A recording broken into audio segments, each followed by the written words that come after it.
Yo, what's going on, you guys? It's your boy Bill Mahari here, representing Mahari Nation Sports Podcast. Much love to the entire LDBC and the entire basketball community. If you want more basketball content, tune in to Basketball Conversations every Friday night, 9 p.m. Central Time. This is where we discuss basketball-related topics, news, debates, and everything else in the world of basketball. So, let's get down to business here, shall we? So, apparently, the Brooklyn Nets decided to hire a new head coach. No, not Mark Jackson, but surprisingly, Steve Nash. Okay. Now, this decision Thursday came completely out of left field for me. Now, when the Brooklyn Nets job, basically, was open, many people, including myself, felt that Mark Jackson had a really good, legitimate chance of being the head coach of the Brooklyn Nets. Um, Unfortunately, that wasn't the case. Um, the uh, the Nets organization decided to look elsewhere, okay, and they decided to bring him in on a 4-year contract to become the head coach of the Brooklyn Nets. Now, in the recent in the recent weeks, in recent weeks leading up to the hiring, Nets owner Joe Tossi and general manager Sean Marks were aggressive in recruiting Nash to try to make him the lead into becoming head coach after far as resisted during retirement.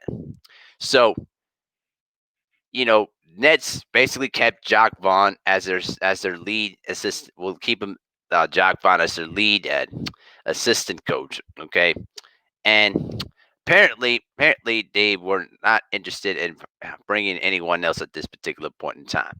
Now we don't know what the Nets are going to try to do to build the coaching staff around, but this is what the statement that Nash said through the Nets. He said, end quote, I am honored to have this opportunity with such a first class organization. I would like to thank Sean, Joe, and his wife Clara for having faith in my ability to lead this team forward. Coaching is something that I knew I wanted to pursue when the time is right. And I am humbled to be able to work with an outstanding group of players and staff we have here in Brooklyn. I am excited. I am as excited about the prospects of the team on the court as about moving to Brooklyn with my family and becoming impactful members of this community. Now, here's what I have to say about this, though, guys. Okay. Now, with due respect to Steve Nash, a former two-time MVP and multi-time All-Star, congratulations to him. You know, I'm sure he'll do a good job considering the talent that he has, and more power to him. You know, wishing nothing but the best. But this is not what I'm going to be talking about here. I'm not going to be talking about how good of a hiring this is because we don't know what he could do. Because here's the thing, guys. This is white privilege at its finest. Okay, you're meaning to tell me that you're going to hire a guy with absolutely no coaching experience whatsoever, none. All right, I don't even know if he even was an assistant coach for any other teams, and you passed up on guys like Tyronn Lue, who won an NBA championship back in 2016 with the Cavaliers. You passed up on Lionel Hollins, who led the Memphis Grizzlies to the Western Conference Finals. You passed up on Nate McMillian, who really did a good job in Indiana and got fired for no reason at all. And more importantly to this, and the biggest one of all, the man that was largely responsible for building the foundation of the Golden State Warriors that won championships, Mark Jackson, who is currently a color commentator on ESPN. You pass him up too, like, man, let me tell you something.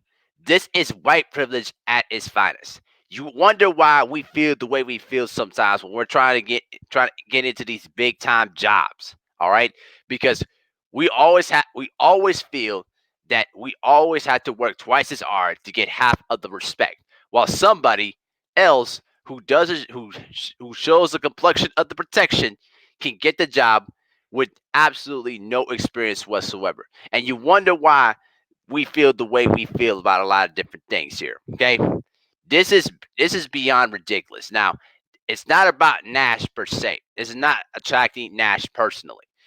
It's about the principle of why he was being hired in the first place. This is what I'm frustrated about. Because listen, those guys that I named, all right, have twice his head coaching experience, and one has already an NBA championship. And you're telling me you passed up on those guys instead of passed up on those guys, and you went with a guy who is a Hall of Famer but has no coaching experience to even know at all? Like, are you serious here? This is absolutely ridiculous. This is Let me tell you something. If this is not white privilege at its finest right here, I don't know what else to tell you, okay? And this is the only rarest instance, the only rarest instance that I saw First Take this morning and actually agreed Stephen A. Smith one time about something here. Listen, makes me frustrated because why are we sitting here and discussing how Mark Jackson can never get another coaching and can never get a coaching job?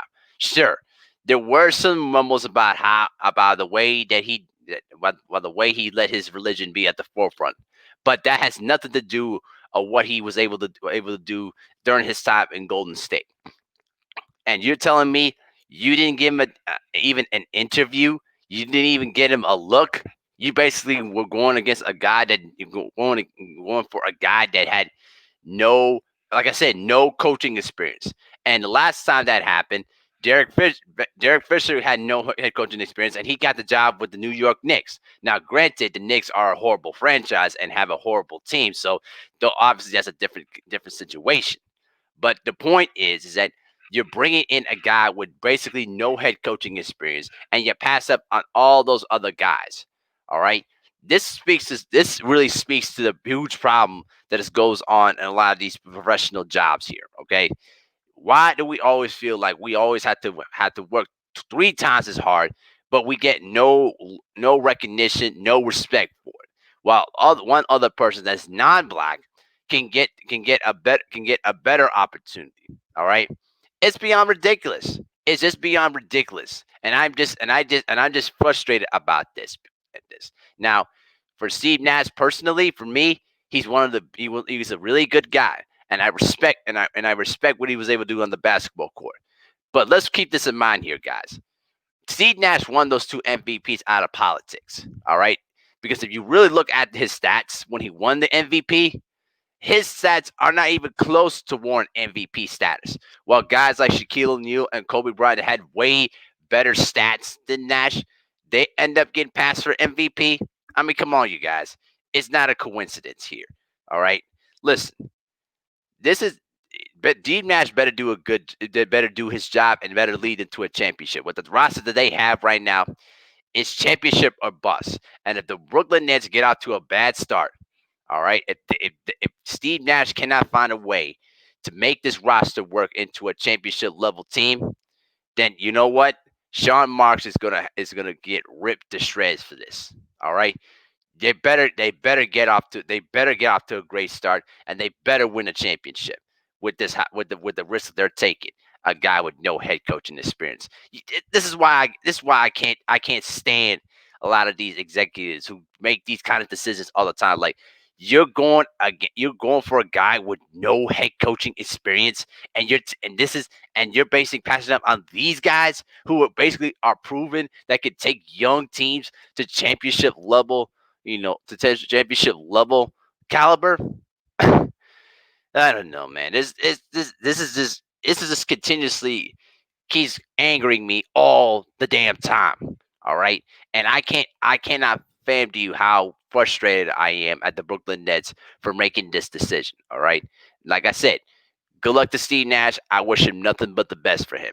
But this is beyond ridiculous. Why Mark Jackson is not the head coach of the Brooklyn Nets? Because this Kyrie and KD signed off on the Steve Nash thing. Say what you want to say, okay? But last time I checked, there were some ramblings that they really preferred Mark Jackson. Okay, now if Steve Nash can't get this to work, the Boot Boys are going to come into Brooklyn. Y'all know what I'm talking about here. But the thing is, though, man, this is white privilege at its finest. Y'all know this, all right? This is why this now has become more and heightened as of now because of the deaths of George Floyd and Jacob Blake as well.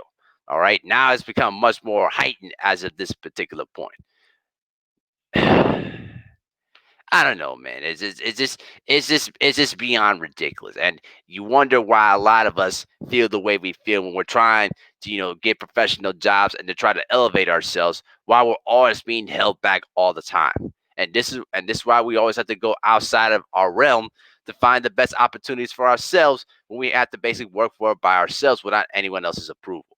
And so it just is what it is, though, bro. But let me know what you guys think in the comment section. I'm gonna go even deeper on this on my show tomorrow night, you guys. So stay tuned for that, though, guys. All right, y'all. Have a good night. Peace.